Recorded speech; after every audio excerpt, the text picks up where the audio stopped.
तो जी हाँ दोस्तों, आज हम जम्मू कश्मीर के डेली विजर्स के मुद्दे पर बात करेंगे। हज़ारों के तादाद में हमारे जम्मू कश्मीर के डेली विजर्स कई सालों से परमानेंट होने का इंतज़ार कर रहे हैं, लेकिन अभी तक ये मसला हल नहीं हो पाया है।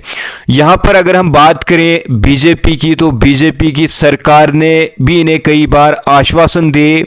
इनसे ये बताया गया था कि आपको कल परमिनेट किया जाएगा, परसों आपका जो है वो हम आपको जो है वो आपकी मीटिंग कराएंगे और आपका मसला जो है वो यहाँ पर जम्मू कश्मीर में हल होगा।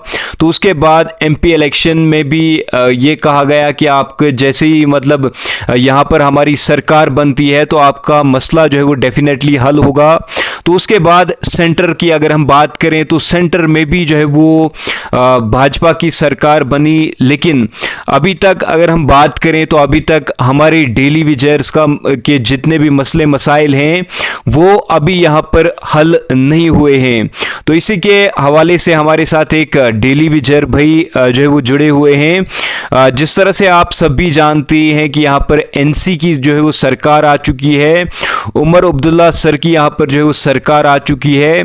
तो ये जो एनसी की सरकार यहाँ पर आ चुकी है, जिस तरह से एनसी ने भी अपने मैनिफेस्टो में जो है वो डेली विजर्स के रिगार्डिंग ये कहा है कि इनको यहाँ पर डेफिनेटली परमिनेंट किया जाएगा। तो यहाँ पर हमारे साथ एक डेली विजर भाई जो है वो जुड़े हुए हैं। तो सबसे पहले भाई आपका वेलकम है हमारे इस चैनल पर। बहुत बहुत शुक्रिया मुनीर जी। तो भाई आपसे ये जानना चाहूँगा कि आप कितने सालों से एज ए डेली विजर के रूप में काम कर रहे हैं और इस दौरान के क्या आपको कोई एश्योरेंस दिए गए थे कि आपको यहाँ पर परमिनेंट किया जाएगा? सर, सबसे पहले मैं बात करूं कि मैं कितने सालों से यहाँ पर डेली विजर में एक एज ए डेली विजर काम कर रहा हूँ। जी। तो मैं अपने आप को उन लोगों में गिनता हूँ हम्म। जिन्होंने मुझे यहाँ पर रिप्रेजेंट करने के लिए आगे भेजा है डेली विजर को। तो मैं 94 के से लेकर आज तक, मैं यही कहूंगा कि 94 से लेकर आज तक मैं एक डेली विजर हूँ। जी। हालांकि मुझे पर्सनली 20 साल हो चुके हैं, लेकिन मैं अपने आप को उन्हीं का नुमाइंदा मानते हुए उन्हीं के टाइम पीरियड को गिनूंगा। 94 से लेकर आज तक हम लोग डेली वेजर्स ही हैं, हमें रेगुलर नहीं किया गया। जी। हाँ, एलजी जब ये एलजी प्रशासन यहाँ पर लागू हुआ जम्मू एंड कश्मीर में, जी। उससे पहले हम्म। उमर सरकार ने एक उम्मीद की किरण लाई थी। जी। और उस टाइम पे उन्होंने 4,905 बंदों की लिस्ट एक लाई थी, जिन्होंने उस पर सर्वसम्मति से मोहर लगाने की कोशिश की थी। लेकिन आज जो भारतीय जनता पार्टी के में जाकर बैठे हैं ये श्यामलाल शर्मा जी, जी। जी। उस टाइम उन्होंने एक दिन पहले रिजाइन कर दिया था। हम्म। तो उस टाइम पे हमारे जो मसले हल होने वाले थे जी। वो उनकी वजह से रुक गए थे। हम्म। लेकिन मैं बात करूं उमर सरकार की, तो उमर सरकार और राठौर साहब ने जी। मिलकर ये 4,905 बंदों की एक लिस्ट बनाई थी, जिनको वो रेगुलर करने जा रहे थे। लेकिन वो सब धरा का धरा रह गया जब श्यामलाल शर्मा जी ने रिजाइन कर दिया। जी। तो भाई आपसे ये जानना चाहूँगा, बीजेपी की अगर हम बात करें यानी भारतीय जनता पार्टी की अगर हम बात करें, तो बीजेपी सरकार के द्वारा परमानेंट न होने पर आपको क्या महसूस हो रहा है?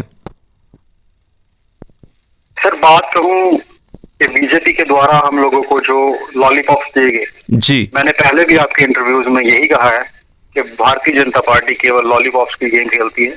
जी। और वो ऐसा लॉलीपॉप है जो ना तो उनके हाथ में जाता है और ना हमारे मुंह में आता है, वो आसमान में लटका रहता है। जी। तो उन्होंने सिर्फ और सिर्फ अपना टाइम पास करने वाली, अपने टाइम काटने वाली बात की है।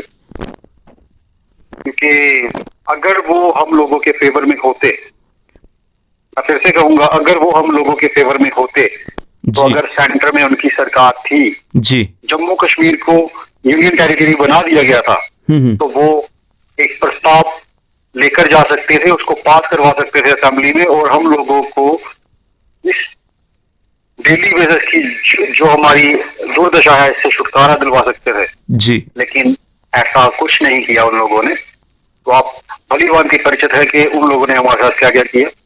हमें बैकडोर एंट्रीज कहा गया, हमें पिछली सरकारों का पाप कहा गया, हमें पाप की घंटी कहा गया। जी और एज ए मैं आपको ये बताना चाहता हूं कि आज हम पिछली सरकारों को वापस लेकर आए हैं जी और उम्मीद जताते हैं जी कि पिछली सरकारें ही हमारा बेड़ा पार करेगी। जी। तो इसी पर मैं आने वाला था। जिस तरह से यहाँ पर एनसी की सरकार आई है, यानी उमर अब्दुल्ला सर की यहाँ पर जो सरकार आई है, तो अब एनसी सरकार से आप क्या उम्मीद रखते हैं? जिस तरह से उन्होंने अपने मैनिफेस्टो में भी जो है वो डेली विजर्स के रिगार्डिंग जो है वो रखा है, और उन्होंने उससे पहले भी जो है वो एक स्टेटमेंट हमारी डेली विजर्स के रिगार्डिंग दिया था। तो क्या उम्मीद है अब आपकी? सर, उम्मीद पर दुनिया कायम है और मैं उमर जी की सरकार से यही उम्मीद रखता हूं जी कि अपनी फर्स्ट कैबिनेट में, जी जो उनकी फर्स्ट असेंबली कैबिनेट हो, हम्म, उसी में डेली वेजेस का मसला हल करे। क्योंकि कुछ दिन पहले राठौर साहब ने ये कहा था जी कि इनका जो भी रोड मैप है वो हमने पहले ही बना चुके हैं हम लोग। हम्म, जब हम ये लोग सत्ता में थे, उसके बाद गवर्नर रूल लग गया, तो वो कह चुके हैं कि हमारा जो रोड मैप है वो तैयार है। देरी है तो सिर्फ असेंबली की, सरकार के काम शुरू करने की। जी और मैं उम्मीद जताता हूं जी कि जैसे ही ये सरकार असेंबली लगाए, फर्स्ट कैबिनेट में हम्म, डेली वेजेस का जो मसला है उसको जल्द से जल्द हल करे, ताकि डेली वेजर भी चैन की सांस ले सके, अपने बीवी बच्चों को, माँ बाप को एक अच्छा फ्यूचर दे सके, अच्छा जीवन दे सके, उनके खाने पीने के अरेंजमेंट कर सके, अपने बच्चों को पढ़ा सके। जी। तो भाईजान, आपसे ये भी जानना चाहूँगा, आप एक डेली विजर हो, तो डेली विजर होने के नाते आप किन किन मुश्किलातों का सामना कर रहे हैं? खासकर अपने घर का खर्चा कैसे चलाते हैं, और अपने बच्चों की तालीम वगैरह आप जो है कैसे इसे जो है मैनेज कर पाते हैं?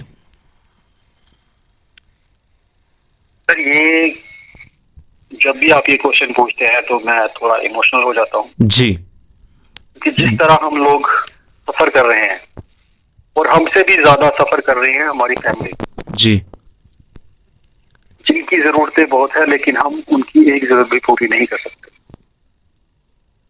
जी 311 रुपए पर डे हम्म, ये खर्चा नहीं है सर, इसमें दिन नहीं करता। जी 100 प्रकार के खर्चे होते हैं आपके। बिल्कुल। आपका छोटा बच्चा आपसे टॉफी मांगेगा, चॉकलेट मांगेगा, आप क्या करोगे?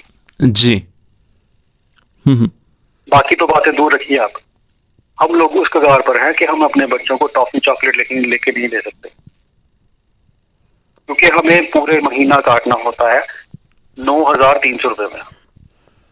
जी और आप समझ क्या सकते हैं, पूरी दुनिया को ये मालूम है हम्म, आज की डेट में अगर नॉर्मल खर्चा भी होगा तो 500-600 रुपया पर डे चाहिए, सिर्फ घर का खर्चा। और 100 तरह के खर्च जो दुनियादारी में होते हैं, थोपे गए हैं हम लोगों पर, वो भी है। ये जो एलजी साहब की सौगात आई, स्मार्ट मीटर, उनके बिजली के बिल भी भुगतान करने हैं। तो आप भली बात ही परिचित है, अगर हम लोगों को 9,9300 रुपया तनख्वाह मिलती है और उसमें से 3,000 बिल देंगे तो हम कहाँ जाएंगे? जी मैं मौजूदा सरकार से ये अपील करना चाहूंगा हम्म, कि डेली वेजेस पाई जितने भी गरीब लोग हैं जी उनके कम से कम बिल माफ किए जाए, हम्म, और ये स्मार्ट मीटर के जो हमारे ऊपर थोपे गए हैं इनको उतार कर फेंका जाए, जी ताकि हम लोग भी चैन की सांस ले सके। जी। तो भाईजान, आपसे ये भी जानना चाहूँगा, आप कहने के लिए तो आप एक जो है वो मतलब आपको एक गवर्नमेंट एम्प्लॉय कहा जाता है, लेकिन कोई मेडिकल जो भी बेनिफिट देने की बारी आती है, तो आपसे ये जानना चाहूँगा कि आपको कोई मेडिकल फैसिलिटी जो है वो कोई मिलती है सरकार के द्वारा? सर, मेडिकल फैसिलिटी जो आपने बात की, तो वो डेली वेजर को मरने के बाद भी नहीं मिलती। हम्म, वो मर भी जाएगा तो उसको कुछ नहीं मिलेगा। जी हाँ, जब से हम लोगों ने ये 22 जून 2022 से जब हमने ये स्ट्राइक शुरू की, तो जी। उसके बाद ये प्रोसेस शुरू हुआ कि अपने हम लोगों ने इतनी कामयाबी हासिल की कि अगर कोई डेली वेजर ड्यूटी के दौरान हम्म। भगवान को प्यारा हो जाता है, अमर हो जाता है, जी। या वो बीमार हो जाता है, हम्म। तो हम लोगों ने इतनी कामयाबी हासिल की है कि आज की डेट में हम लोगों ने काफी लोगों को जो डेथ केसेस थे उनको कुछ पैसे दिलवाए, और जो लोग बीमार हो चुके हैं जी। उनको भी उनकी पेंडिंग वेजेस दिलवाई। हम्म। ऐसे मतलब पेंडिंग वेजेस दिलवाई, सरकार की तरफ से कोई मदद नहीं मिली। जी। उनकी पेंडिंग वेजेस जो कि 70 से 80 महीने की आपको पता है पेंडिंग है, हम्म। उनमें से कुछ हिस्सा उनको दिलवाया। इतनी हम लोगों ने कामयाबी हासिल की, और जी। मैं शुक्रिया अदा करना चाहूंगा जो हमारे डिपार्टमेंट के अफसरान हैं। जी। जी। उन्होंने भी इस मजबूरी को समझते हुए, मतलब आगे रिक्वेस्ट करते हुए अपने ऑफिसर से ये उनके मतलब पेंडिंग वेजेस थोड़ी थोड़ी रिलीज करवाई, जी। ताकि वो अपना इलाज करवा सकें। जी।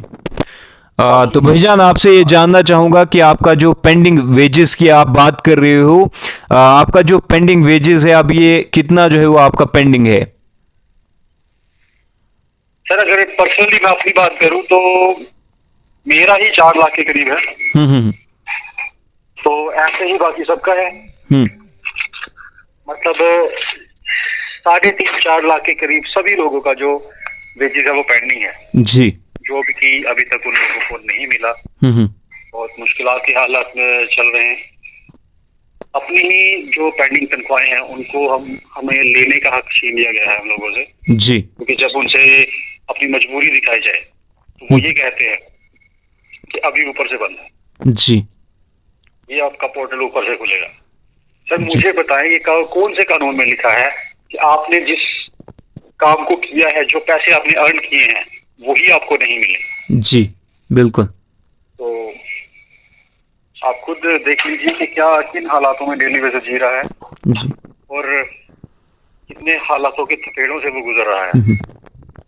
तो मैं तो मौजूदा सरकार से यही अपील करना चाहूंगा कि जितनी भी ये मुश्किलातें हैं उनको दूर करने का काम करें। सबसे पहले आप लोग डेली वेजर को रेगुलर पॉलिसी दीजिए। तो भाईजान जी। जी तो आपसे निकाल रही है। तो आपसे ये भी जानना चाहूँगा, जिस तरह से अगर हम अपनी यूटी की बात करें, तो हमारी स्टेट को यहाँ पर यूटी में कन्वर्ट किया गया था, तो रातों रात एक बहुत बड़ा फैसला लिया गया था। लेकिन आपसे ये जानना चाहूँगा, जिस तरह से यूटी दिल्ली की अगर हम बात करें, तो उसी तरह के यहाँ पर आपके लिए रेट्स इम्प्लीमेंट हुए हैं क्या? वो रेट आपको यहाँ पर दिया जाता है जिस तरह से यूटी दिल्ली में जो डेली विजर्स को रेट दिया जाता है, क्या आपको भी वो रेट यहाँ पर मिल रहा है या नहीं?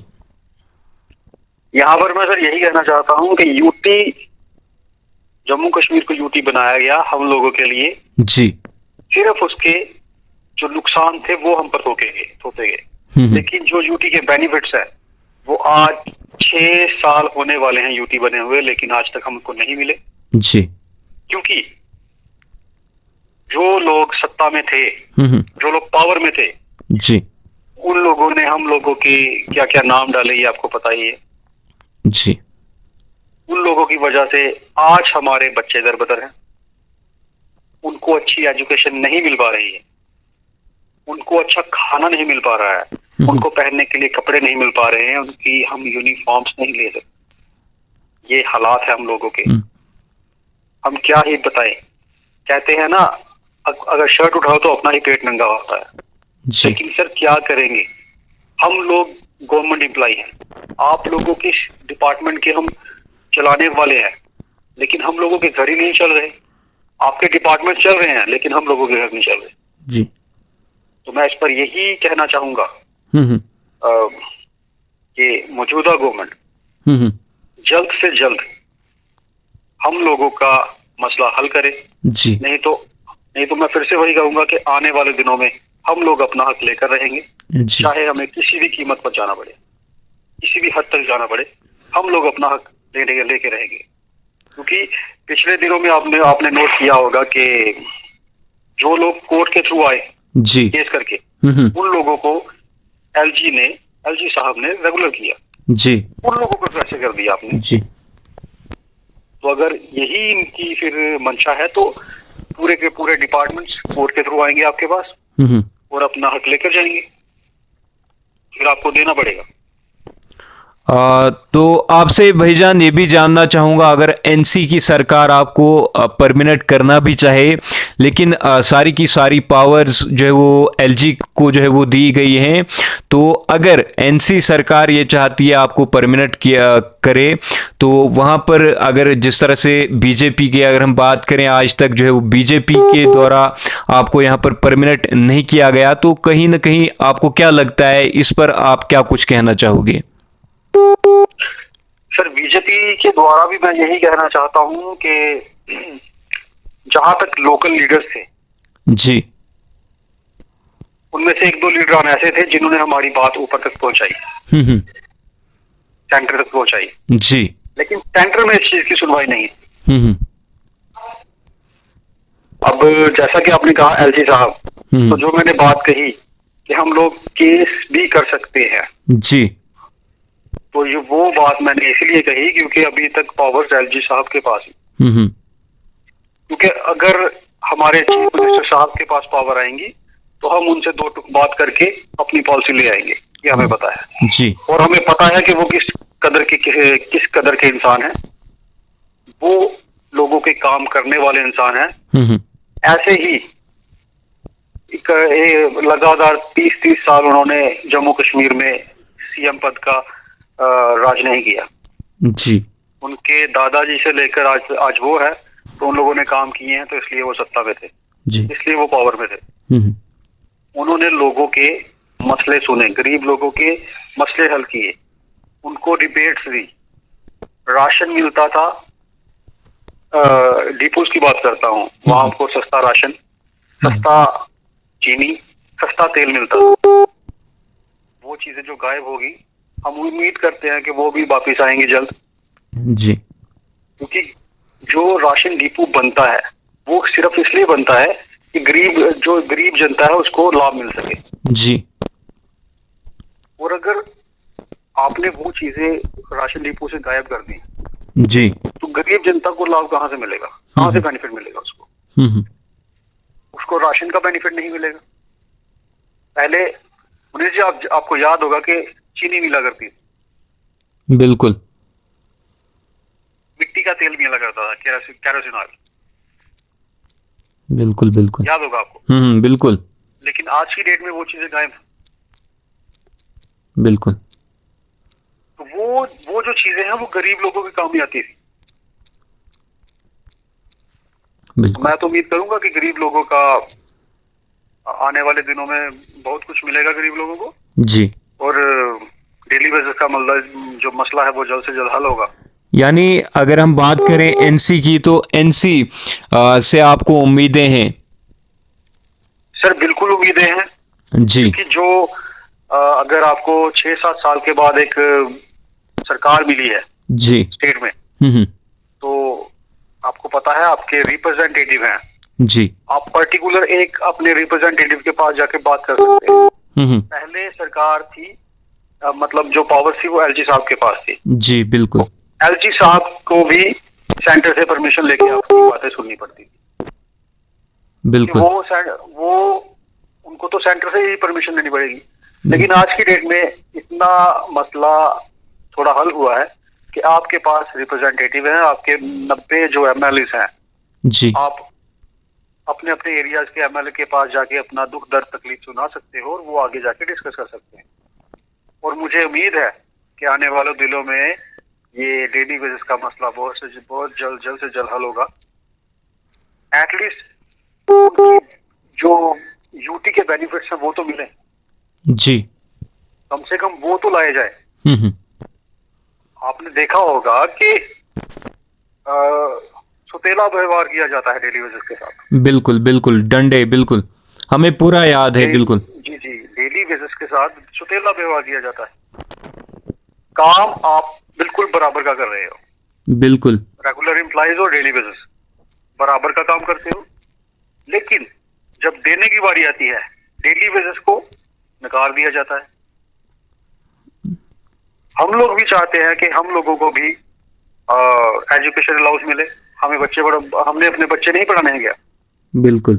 क्या हम लोगों की जान नहीं, हम लोगों को मेडिकल नहीं चाहिए? हम्म। हम लोग बीमार नहीं पड़ते? हम लोगों की फैमिली बीमार नहीं पड़ती?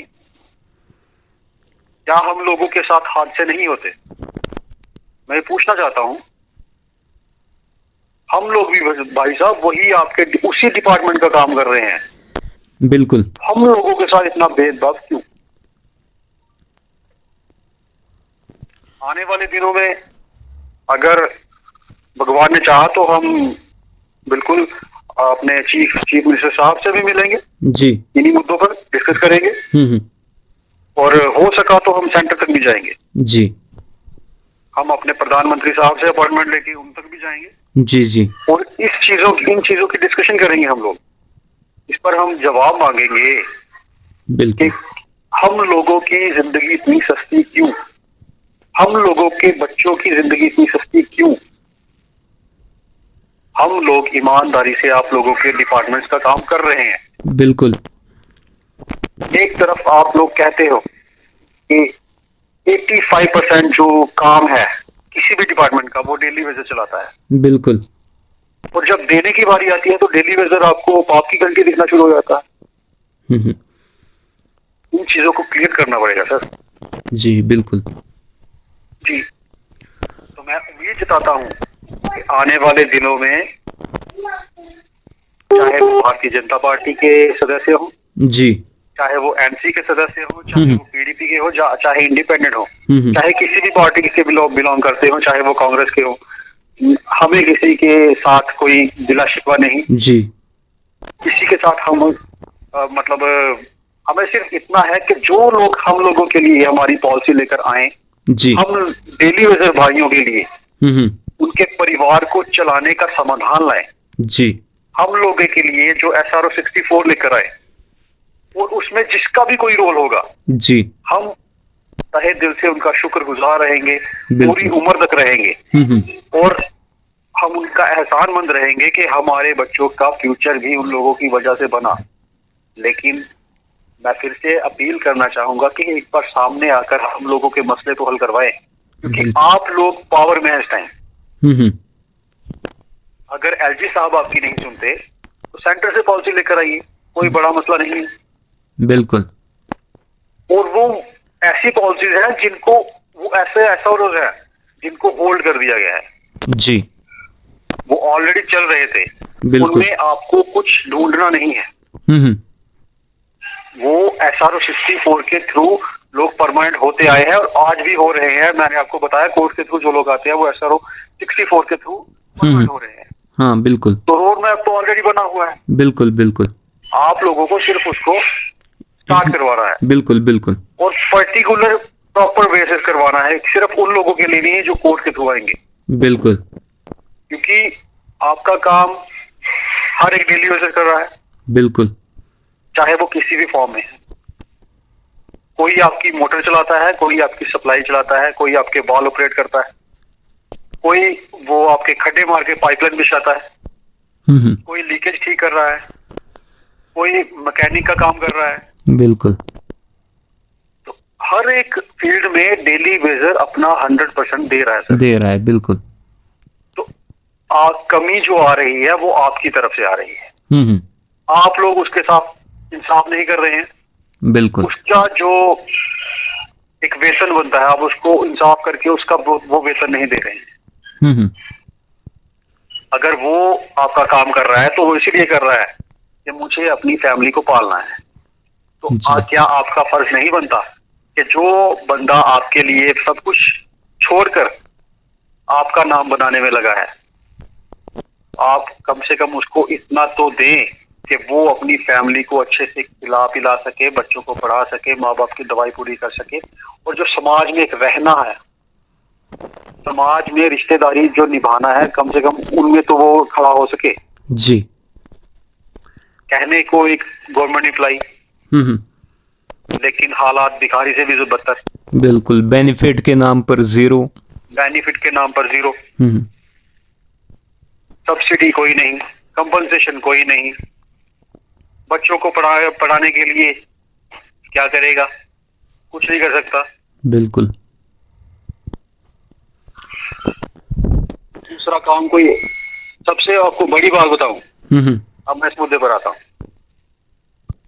डेली बेसिस में ये लिख कर दिया हुआ है कि वो दूसरे काम नहीं कर सकते। बिल्कुल। हालांकि आप लोग ये चीज परमानेंट एम्प्लॉय के साथ नहीं करते। बिल्कुल। आपने डेली बेसिस से सर्टिफिकेट लिए, क्या बोलते हैं, आपको कोई दूसरा काम नहीं करना है। आपको दूसरा काम नहीं करना है। हम्म, और Otherwise करेगा आपको- भी कैसे? बिल्कुल, करेगा भी कैसे? करेगा भी कैसे? 9,000 का जो बिल्कुल जो सैलरी दी जाती है उससे घर का गुजारा नहीं चल पाता है, तो फिर बिजनेस वगैरह कैसे कर पाएगा? मैं दूसरा वही काम। तो बोल रहा हूं आपको कि वो जिसको काम की जरूरत है, जिसको पैसों की जरूरत है, वो काम नहीं करे। बिल्कुल। तो अगर वो काम नहीं करे तो आप लोग उसके लिए उसकी वेजेस एनहांस कीजिए, उसके लिए SRO 64 लाइए, उसको परमानेंट कीजिए। जी। वो फिर आपका काम है। बिल्कुल। क्यों आप लोगों की जिंदगियों के साथ खेल रहे हैं? बिल्कुल। इन चीजों का हिसाब देना पड़ता है। और अगर मेरे डेली वेजर भाइयों ने हम लोगों को अपना रिप्रेजेंटेटिव बनाया है तो हम इन चीजों के जवाब लेकर आएंगे।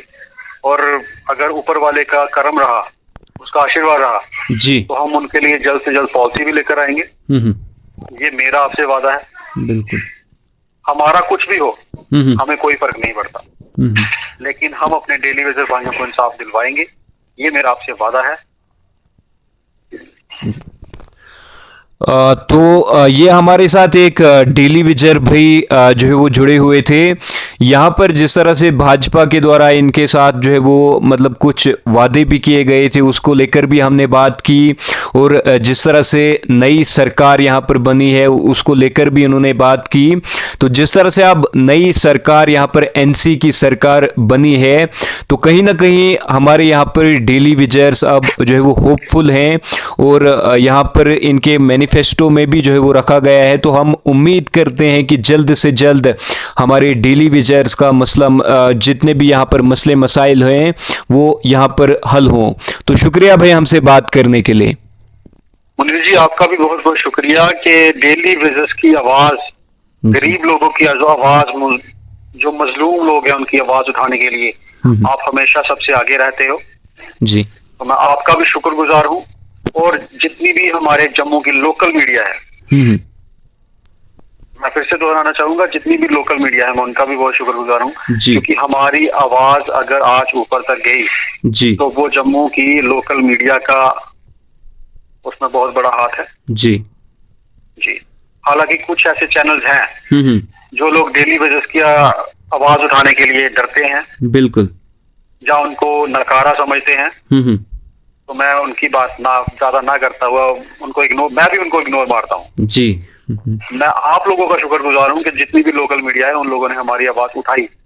जी, और शुक्रिया। आज एक ऐसे प्लेटफॉर्म पर लेकर आए हैं जहां पर जब ये सरकारें बनने वाली थी हर एक पार्टी ने डेली वेजर का मुद्दा उठाया। जी। और मुझे उम्मीद है कि जब भी ये हमारा मसला हल होगा तो ये मैं भी आपको सारे का सारा क्रेडिट मैं आपकी जम्मू की मीडिया को दूंगा, आपको दूंगा जी, क्योंकि आप लोगों का बहुत बड़ा रोल है। आप लोगों का हमारे ऊपर बहुत ब्लेसिंग्स रही। तो गरीबों की आवाज उठाने के लिए कोई आगे नहीं आता जी, लेकिन आप लोगों ने हमारा भरपूर साथ दिया। इसके लिए मैं आपका ताउम्र शुक्रगुजार रहूंगा। जी, आपका भी बहुत बहुत शुक्रिया बात करने के लिए। शुक्रिया। ओके।